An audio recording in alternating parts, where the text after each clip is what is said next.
Well, good morning, our beloveds.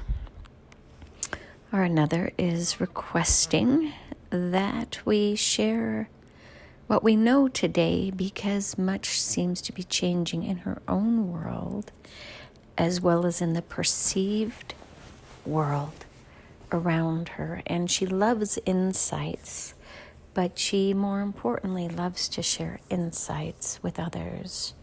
She is not so worried about her own survival at some level, but she really wishes to give other people these insights because, well, the reality is that she has us 24/7 to help to guide her and to manage her affairs when things get a little squirrely. But many of you don't have this inner knowing system yet, INS, because you are not really tuned in fully yet. You have the equipment, you have the toaster, you have the electrical cord, and you have the outlet.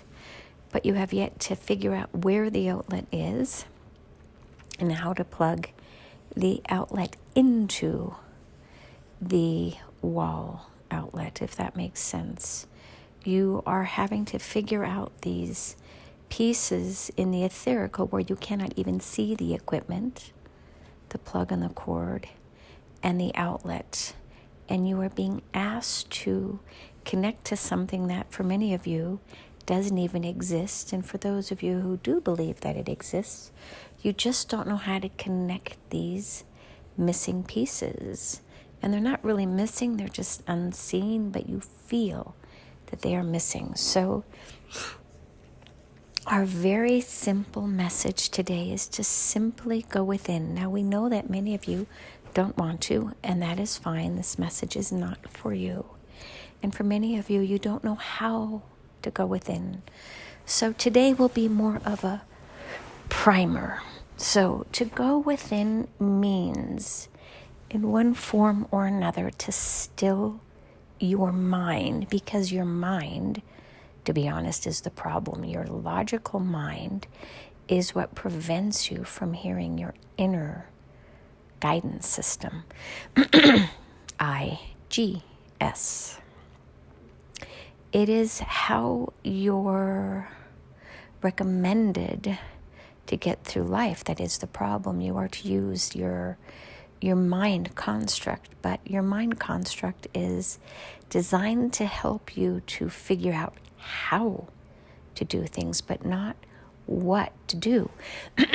Because the logical mind is based in many times on fear and survival and not love and compassion. And so if your solution is based on fear and survival, you will then make logical decisions that may harm others for your own benefit or may actually even harm you. So the question is, how do you go within to explore your navel, to see how life really expresses itself in the energetic form and not within the expressive form that you see with your eyes, with your cones within your eyes.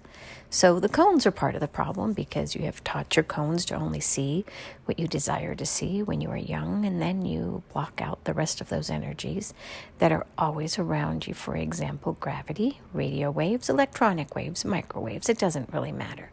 You understand what we're talking about. Those are literally there, and if you were to set the intention and tune into them, you could see them just like everything else, a table, a wall, a car, a cloud, right? But how do you really go within?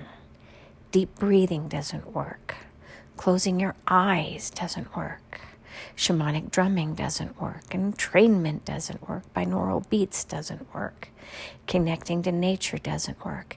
How do you connect to the unseen when nothing that you have tried works and everything that you have tried doesn't work? How do you trust that there is something out there? The first is, believe it or not, to set your intention. When you set your intention, you are placing your radio frequency on the particular station that you wish to hear. So set it on, I believe that there is something out there that wishes to communicate with me, and I just need to find the correct frequency. That is the first place to believe in something that is unseen. Secondly, believe in yourself that you can find it even when you can't. Trust that your inner knowing will say, turn right or turn left when you're in the car trying to get to some unknown, unseen destination at the end of that particular trip. Try that. Get to a particular place and then ask, left, right, or straight forward, or maybe even in reverse if you have ignored a prior message. And just allow that to get you to what we would call a dead end, a place where you're just meant to sit and then look and observe what you see around you. What is it there that your soul might desire for you to see, to experience, to believe in? It is your process of connecting to the magic within you. Find something esoteric. It may be a rock that is beautiful and inspiring. It may be a street sign. It may be a homeless person who reminds you of somebody who you loved in the past. It may be a sandwich that is described that takes you back to your childhood.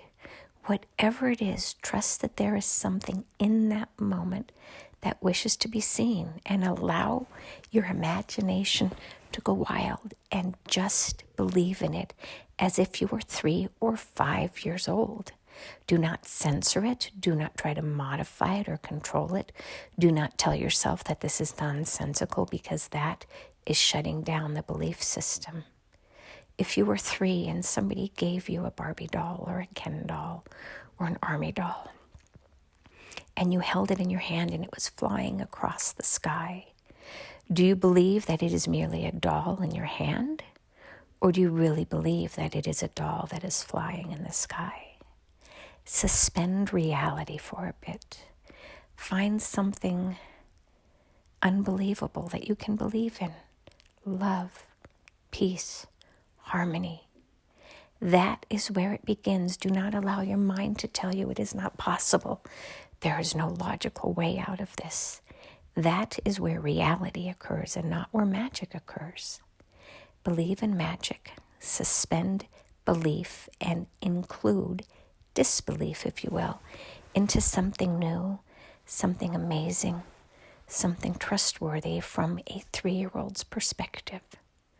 Remember how innocent and naive you were at that time. For most of you, not all of you, we understand that. But believe that make-believe play is important. It was important. It taught you how to manifest into something bigger and better. And then you just became it. Trust in the universe and its magical way of expressing itself to you when you are open to it, and then begin to explore more and more. It is very, very simple, yet very complex and disregarded by many who are science-based because it is irrational. It is completely irrational.